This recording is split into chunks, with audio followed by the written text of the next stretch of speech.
우리는 이 땅을 살아가다 보면 잊을 수 없는 식사를 하게 되는 경우가 있습니다. 어떤 분들에게는 그것이 우연히 식당에서 유명 연예인을 만나가지고 그 유명 연예인의 옆자리에 앉아서 식사하는 그런 경험이 될 수도 있을 것 같고요.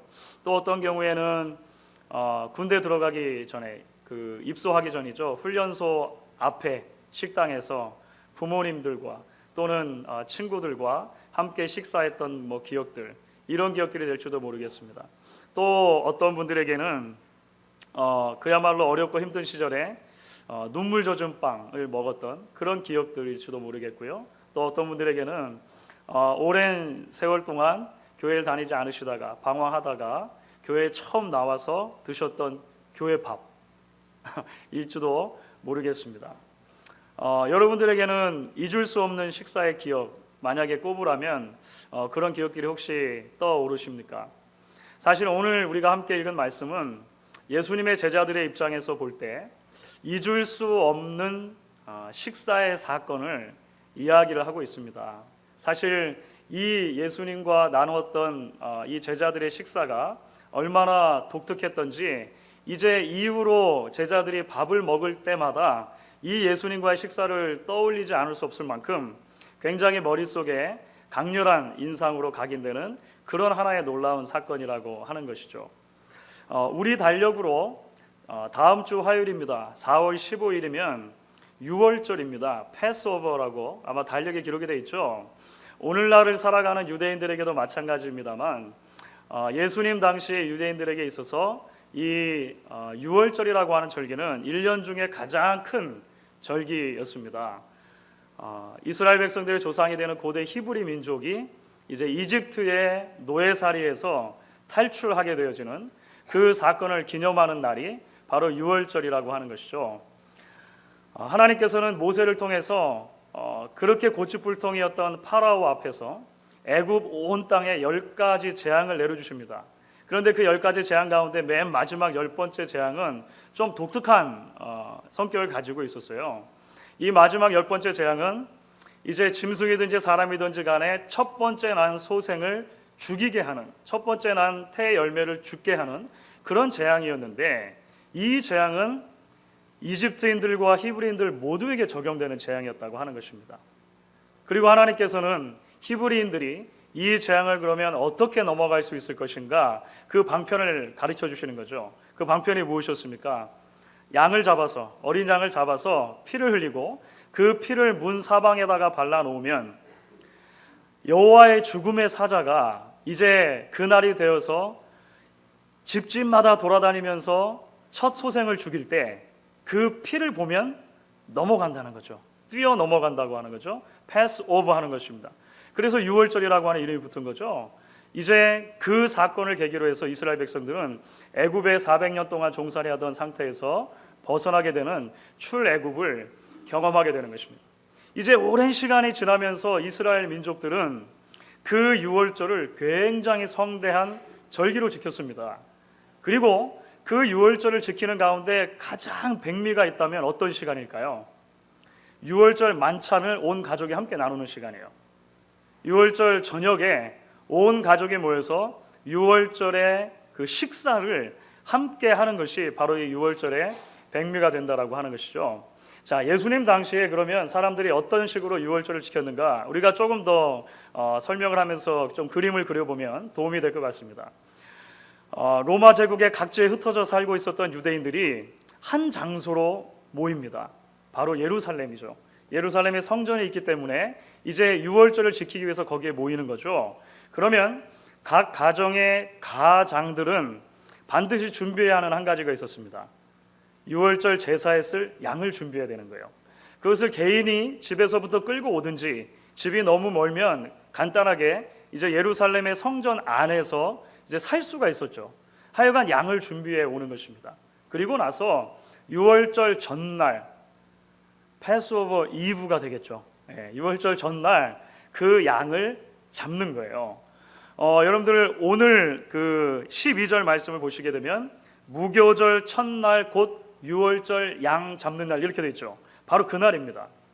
1세기 유대인 역사가였던 요세푸스라고 하는 사람의 기록에 의하면 어느 한 해 6월절에 예루살렘 성전에서 드려졌던 희생되었던 그 양의 숫자가 25만 5천 마리다 이렇게 기록을 해요.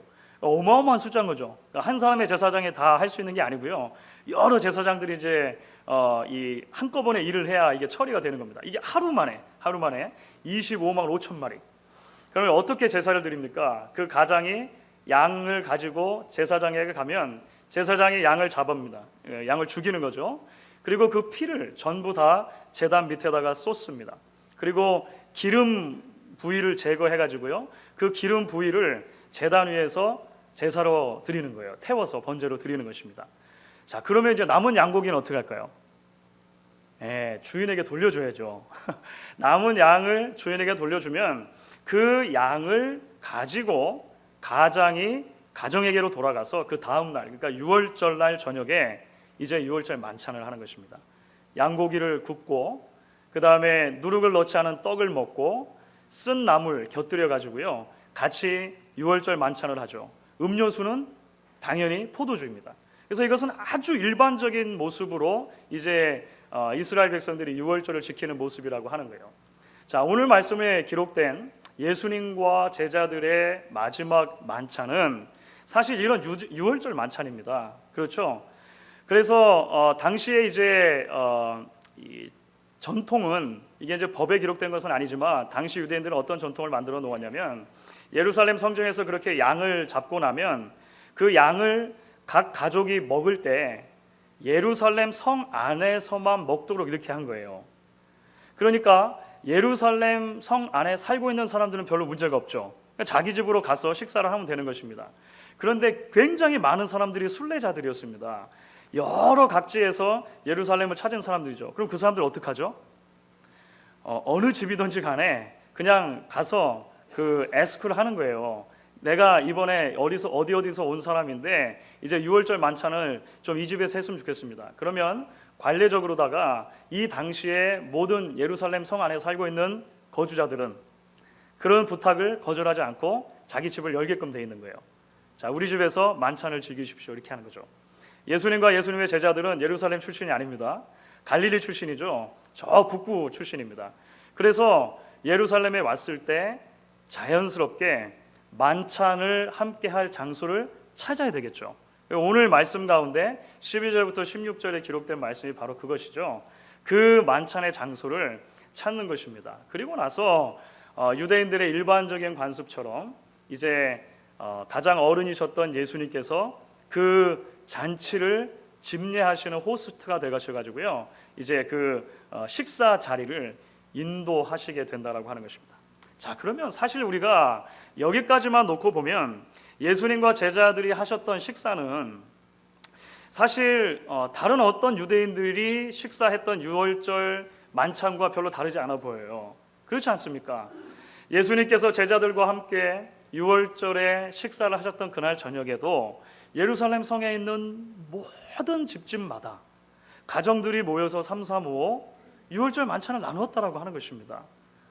과연 예수님께서 제자들과 함께 하셨던 것이 어떤 특별한 점이 있느냐라고 하는 것이죠. 그런데 여러분, 오늘 우리가 말씀을 계속 읽어가다 보면 예수님께서 제자들과 함께 하셨던 이 6월절 만찬은 그날 그 저녁에 예루살렘 안에서 이루어졌던 그 어떤 6월절 만찬과 비교할 수 없을 정도의 특별함이 있다라고 하는 사실을 발견하게 되죠. 그것은 예수님께서 이 땅에서 드시는 마지막 식사라고 하는 것과 관련이 됩니다. 그러면 예수님께서 이 땅에서 드시는 마지막 식사가 왜 중요한가? 이제 오늘 우리가 그 말씀을 오늘 계속 연결되는 말씀 속에서 이제 답을 찾아갈 수 있기를 원하는 것입니다. 예수님의 이 마지막 식사가 가지는 특별한 두 가지 특징, 오늘 우리가 말씀을 통해 함께 조금 더 나누면서 그 당시에 드려졌던 그 어떤 식사와도 구분되어지는 예수님의 마지막 만찬을 같이 한번 묵상해 보기를 원한다라고 하는 것입니다. 무엇보다도 먼저 오늘 말씀 가운데 우리가 발견하게 되어지는 예수님의 마지막 6월절 식사의 특징은 무엇이냐면요, 바로 이것입니다. 그것이 죄인들과 함께 하시는 마지막 사랑의 애찬이었다라고 하는 거예요. 다시 한번 설명을 드리겠습니다. 예수님의 마지막 6월절 식사는 죄인들과 함께 하시는 마지막 사랑의 애찬이었다라고 하는 것입니다. 여러분, 우리 문화에서 식사가 가지는 참 독특한 의미가 있습니다. 그렇죠? 우리가 식사를 누군가와 함께 한다고 했을 때 단순하게 한 끼니를 어떤 사람과 그냥 때운다라는 의미를 좀 더 넘어선 의미가 있죠. 그래서 저희는 만나서 인사하면서 이렇게 자주 얘기하는 거예요. 식사 한번 하시죠. 우리가 식사 한번 해야 할 텐데요. 뭐 이런 거 있지 않습니까? 제가 꼭 밥 한번 살게요.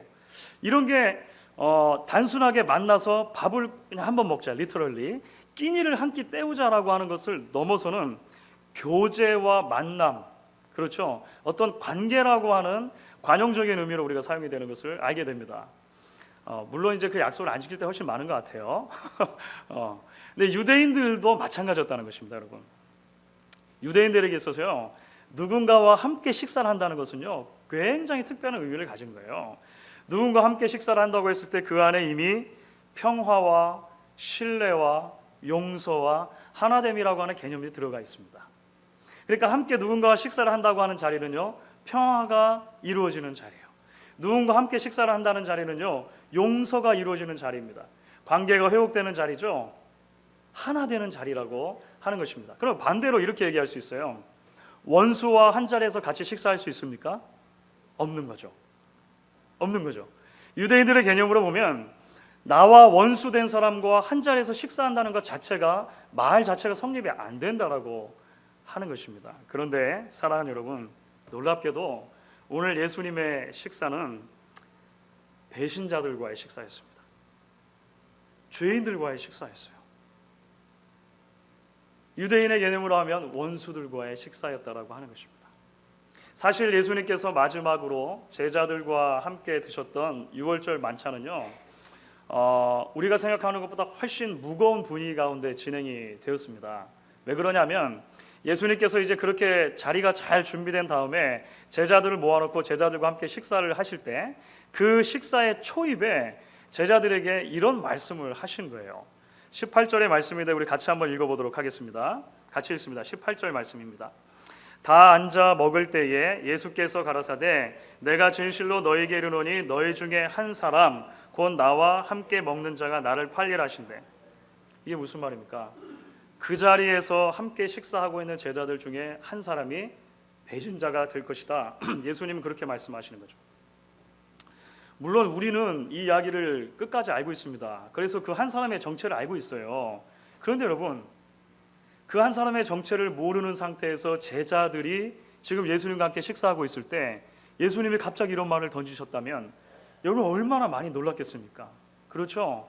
그 자리에 함께 식사하던 식탁에 기대어 있던 제자들에게는 그야말로 청천벽력 같은 말씀이죠.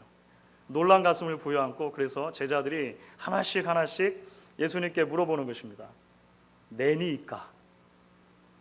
이것을 그리스 원문에 조금 더 가깝게 그 의미를 좀 더 살려서 번역하면 이렇게 이야기할 수 있어요. 저는 아니죠. 이겁니다. 저는 아니죠. 그러면 어떤 답을 지금 기대하고 이야기하는 거죠? 그래, 너는 아니다. 그러니까 자연스럽게 이 답이 나와야 되는 거예요. 우리가 한국에서 영어 공부할 때 그 텍스트로만 갖고 공부하면 이런 거죠. 미국 사람을 만나면 처음에 뭐라고 인사를 합니까? How are you? 그러면 답은요? I'm fine, thank you, and you. 그러면 저쪽에서도 I'm fine too. 이렇게 해야 돼요. 그런데 미국 와가지고 진짜 이게 써먹으니까요. 그렇게 안 돼요. 교과서대로 말하는 사람이 아무도 없는 거예요. 예상치 않았던 답변이 나오죠. 그러면 함구하게 되는 것입니다. 제자들이 기대했던 답이 있었던 거예요. 저는 아니죠 라고 하는 말 속에는 그래 너는 아니다 라고 예수님께서 이 말씀을 해주셔야 되는데 예수님께서 대답하십니까? 안 하세요. 예수님께서 명확한 답을 피하시고 오히려 20절에 가니까 이렇게 말씀하시는 겁니다. 이르시되 12 중 하나 곧 나와 함께 그릇에 손을 넣는 자니라. 이게 무슨 말이에요?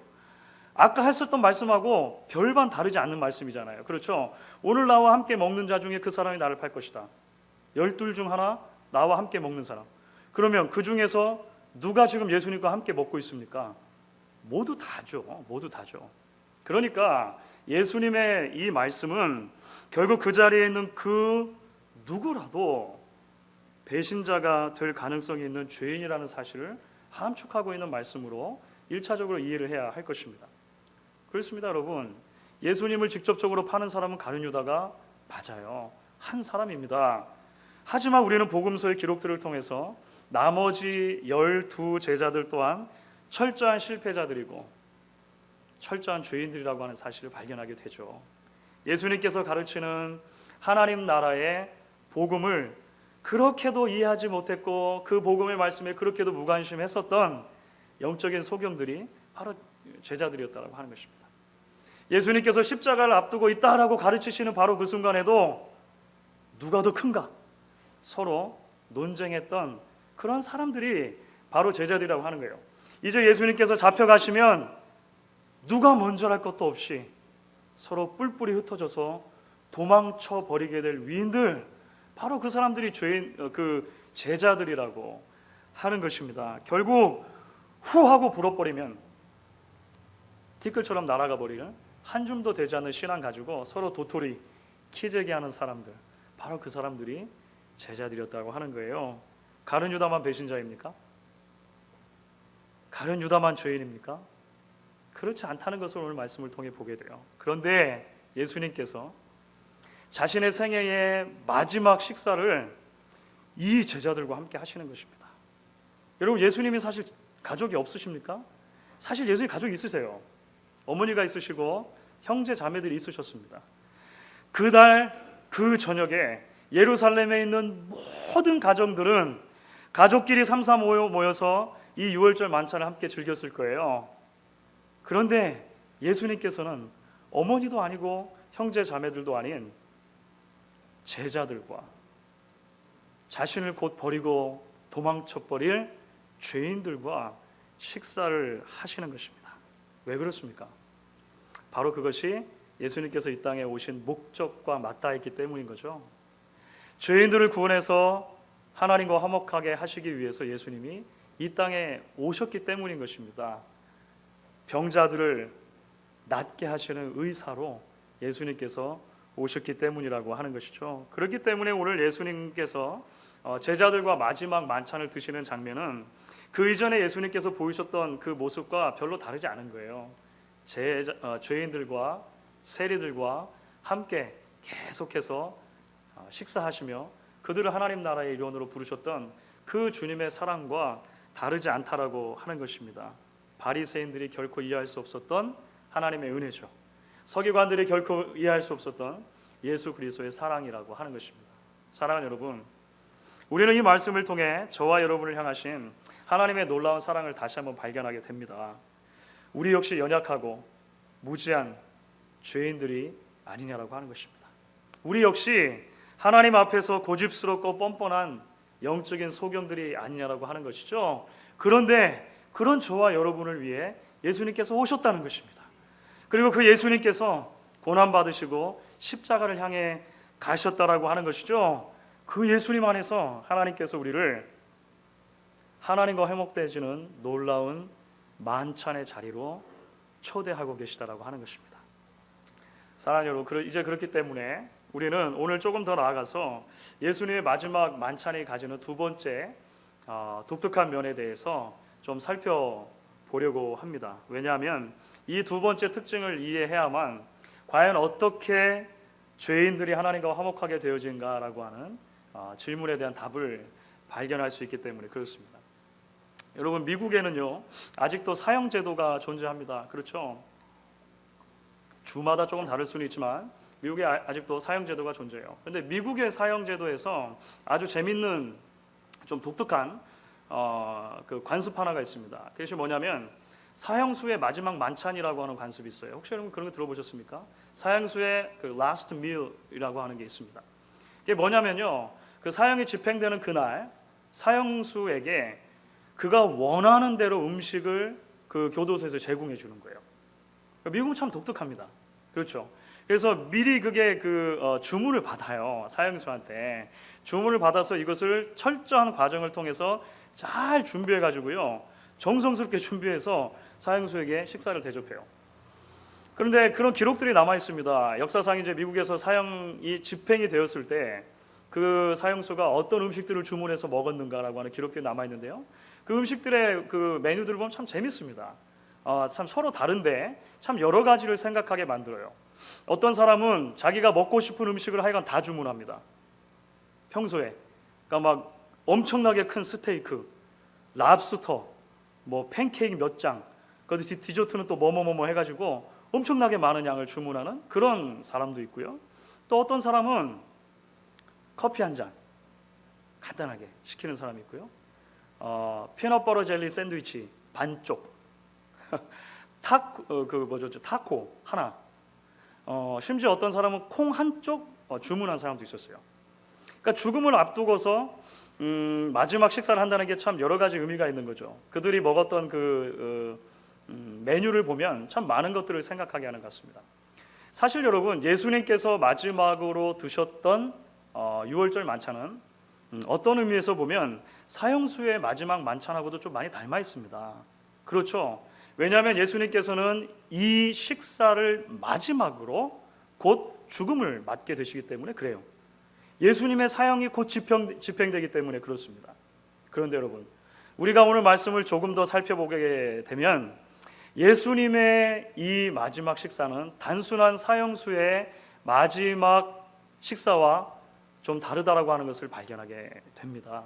왜냐하면 일반적인 사형수들의, 미국에서죠, 일반적인 사형수들의 마지막 식사는 그가 먹고 싶은 것을 먹는 거예요. 어떤 재료가 됐든지 간에 그가 먹고 싶은 것을 먹는 것입니다. 하지만 예수님의 마지막 식사는요, 단순하게 본인이 드시고 싶었던 음식을 드셨던 것이 아니라 앞으로 본인이 어떤 죽음을 당할 것인가, 그 죽음에 대해서 미리 보여주는 예표의 역할을 하고 있다고 하는 겁니다. 그런 면에서 예수님의 마지막 식사가 좀 독특한 거예요. 어떤 면에서 그러면 그런가? 예수님의 마지막 식사의 메뉴를 우리가 좀 살펴보면 그러한 독특한 점이 조금 더 명확하게 드러나는 것을 보게 되어집니다. 말씀드린 것처럼 예수님과 제자들이 드셨던 이 마지막 만찬은요, 유월절 식사입니다. 유월절 식사. 그렇죠? 그런데 여러분, 일반적으로 당시 유대인들이 유월절 저녁에 먹었던 메뉴와 예수님과 제자들이 이날 저녁에 먹었던 메뉴를 살펴보시면 큰 차이 하나가 있는 것을 발견하게 돼요. 굉장히 중요한 재료 하나가 빠져 있는 거예요. 디쉬 하나가 빠져 있습니다. 그게 뭡니까 여러분?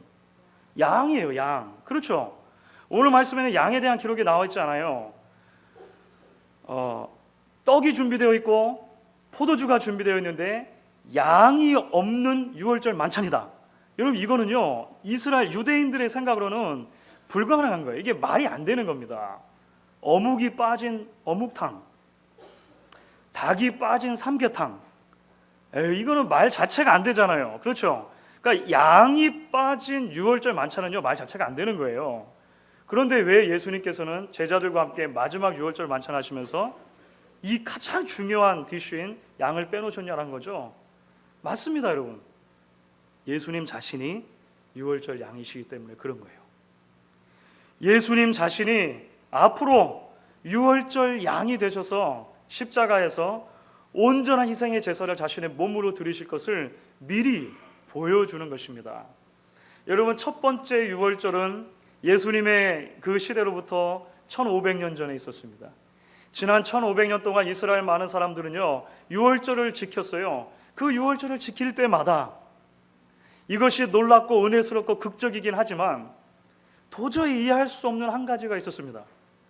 이 한 가지의 질문을 팀 켈러 목사님은 이런 식으로 표현했어요. 어떻게 이 작고 털 많은 4발 달린 짐승의 희생만으로 심판을 면할 수 있는가? 그렇지 않겠습니까? 이 질문을 이렇게 바꿀 수 있겠죠. 왜 하나님은 애초에 죽음의 사자가 넘어가는 이 놀라운 구원의 일을 이룸에 있어서 겨우 양 한 마리 잡아서 죽이고 그 피를 문에 바르는 것으로 다 해결해 주셨는가라고 하는 거예요. 그게 도대체 무슨 의미가 있는가? 지난 1500년 동안 이스라엘 사람들은 그 유월절을 지키면서도 그 안에 담겨진 본래 의미, 진짜 의미를 깨닫지 못했다고 하는 거죠. 이제 예수님의 마지막 만찬에서 그 놀라운 비밀이 밝혀지는 것입니다. 지난 수세기에 걸쳐서 유월절마다 잡혀 죽었던 어린 양의 피는 사실 예수님의 희생을 미리 보여주는 그림자였다라고 하는 거예요.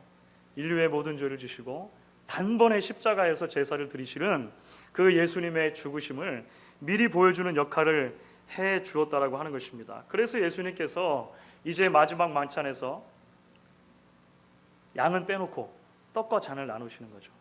그 떡과 잔을 나누시면서 어떤 의미를 떡과 잔에 부여해 주십니까? 이 떡은 내 몸이다. 이 잔은 내 피다. 예수님께서 이야기해 주시는 것입니다. 첫 번째 성찬식을 거행해 주시는 거죠. 지난 1500년 동안 있었던 유월절을요 성찬식으로 바꿔주세요. 그러면서 그 성찬식 가운데 예수님께서 뭐라고 우리에게 이야기해 주시는 것입니까?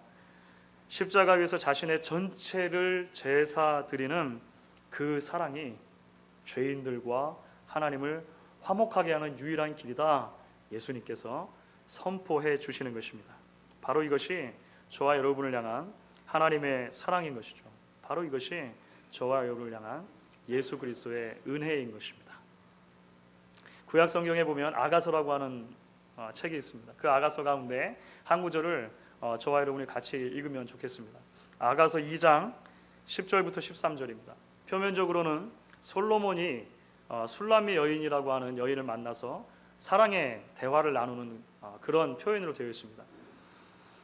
우리 아가서 2장 10절부터 13절 같이 한번 읽어보도록 하겠습니다.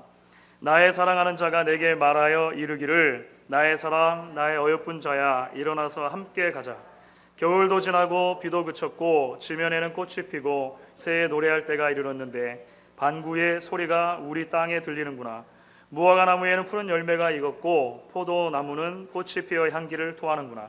나의 사랑 나의 어여쁜 자야 일어나서 함께 가자.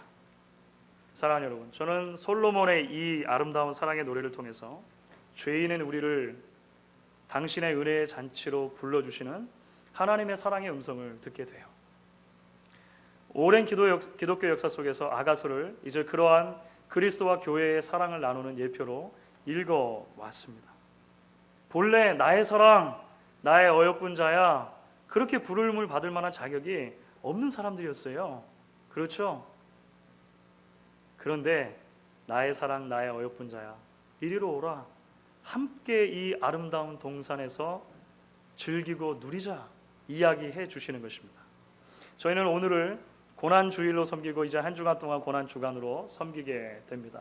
이 땅의 모든 교회는 한 주간을 고난주간으로 패션 위크로 지나게 될 거예요. 그런데 여러분 바라기는 이 고난주간 한 주간을 지나는 동안 이 시간들이 마치 우리에게 예수님의 고난을 슬퍼하고 애도하는 좀 길어진 장례식장의 기간으로 삼지 않았으면 좋겠다는 마음이 있습니다. 사실 이 고난주간은요 저와 여러분 나의 사랑하는 자야 부름을 받을 수 없는 우리들을 놀라운 하나님과의 회복의 자리로 불러주시는 주의 초대라고 하는 것을 기억하실 수 있으면 좋겠습니다. 그래서 우리가 이 한 주간을 지나는 동안에 하나님께서 예수 그리스도 안에서 보여주신 그 놀라운 사랑과 은혜에 더 감사하고 감격하실 수 있는 시간이 될 수 있으면 좋겠고요. 그 풍성한 은혜의 잔치를 소망하면서 이제 부활의 아침 하나님께서 우리를 그 만찬의 자리로 다시 초대해 줄 것을 기대하면서 한 주간을 보내실 수 있으면 좋겠다라고 하는 것입니다. 그 주님의 초대, 그 주님의